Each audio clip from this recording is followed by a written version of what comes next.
আসসালামু আলাইকুম বন্ধুরা, আশা করি আপনারা সবাই ভালো আছেন। আজকের দিনটা আমাদের জন্য একটু অন্যরকম। অনেকদিন ধরে একটা প্ল্যান চলছিল। বাড়ির সামনে যে জল আছে সেখানে সবাই মিলে মাছ ধরবো আর পরে ছোট্ট একটা পিকনিক করব। কিন্তু কি জানেন, ২ মাস ধরে প্ল্যান থাকলেও সময় মিলছিল না কারো। কখনো কাজ, কখনো বাচ্চাদের স্কুল। এভাবে দিন চলে যাচ্ছিল। আর আজ রবিবার, সব বাচ্চাদের স্কুল ছুটি। সকাল থেকে সবাই এসে হাজির।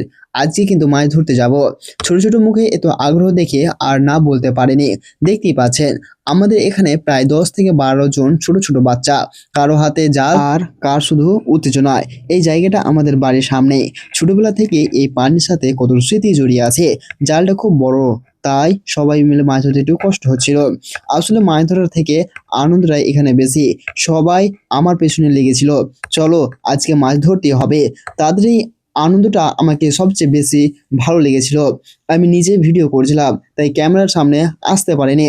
কারণ ফোনটা কাউকে দিয়ে দিতে ভয় লাগছিল, যদি ভুল করে জলে ফেলে দেই। আমি শুধু দেখিয়ে দিচ্ছিলাম কিভাবে কি করতে হবে। আর বাচ্চাগুলো নিজেরাই মাছ ধরছিল। আলহামদুলিল্লাহ, শেষ পর্যন্ত ভালোই মাছ ধরা হয়ে গেল। ছোট হলেও সবার মুখে তখন জয়ের হাসি। তখন আমরা সবাই মিলে ধীরে ধীরে জাল ফেলছিলাম। কেউ এদিকে ধরছে, কেউ ওদিকে ঘিরে রাখছে, যেন মাছ বের হয়ে যেতে না পারে। ছোট ছোট বাচ্চাগুলোকে এইভাবে মন দিয়ে কাজ করতে দেখে সত্যি ভালো লাগে। আজকাল অনেকে মোবাইল নিয়ে সময় কাটায়, কিন্তু আমি চাই তারা কাজ শিখে বড় হোক। অনেক সময় ওরা আমার সাথে মাঠেও যায়, গরু ছাগলের জন্য ঘাস কাটে আর সাহায্য করে। আমি চাই আমার সাথে থেকে তারা কিছু শিখুক, সময় নষ্ট না করে নিজের হাতে কাজে করে অভ্যস্ত হোক। কারণ ছোট থেকেই কাজ শেখা জীবনের বড় শিক্ষা। আজকের এই ছোট ছোট মুহূর্তগুলো একদিন বড় স্মৃতি হয়ে থাকবে।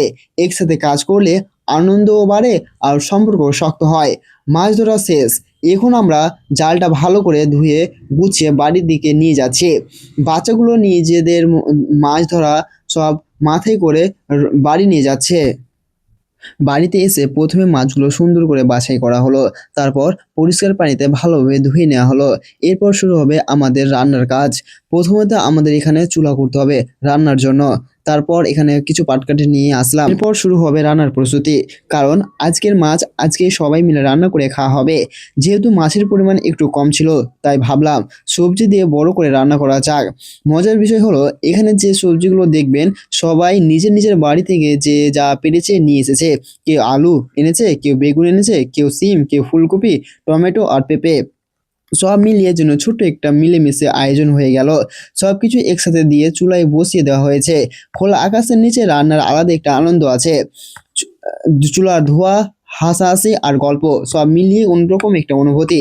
রান্না শেষ হওয়ার পর আমরা সবার জন্য আলাদা আলাদা পাত্রে তুলে নিলাম, যাতে সবাই নিজের বাড়িতে নিয়ে গিয়ে আনন্দ করে খেতে পারে। আজকের দিনটা আমাদের জন্য খুব সুন্দর একটা স্মৃতি হয়ে রইল। ছোটবেলার মতোই সবাই মিলে মাছ ধরা, রান্না আর একসাথে খাওয়ায় এই আনন্দটাই আলাদা। আপনারাও যদি কখনো এইভাবে মাছ ধরে পিকনিক করে থাকেন, অথবা শৈশবে এমন কোনো স্মৃতি থাকে, কমেন্টে অবশ্যই জানাবেন। ভিডিওটা ভালো লাগলে লাইক ও শেয়ার করবেন। আর এমন গ্রামের জীবন আর বাস্তব মুহূর্ত দেখতে চাইলে চ্যানেলটা সাবস্ক্রাইব করে পাশে থাকবেন। আল্লাহ হাফেজ। আবারও দেখা হবে নতুন ভিডিওতে। ধন্যবাদ।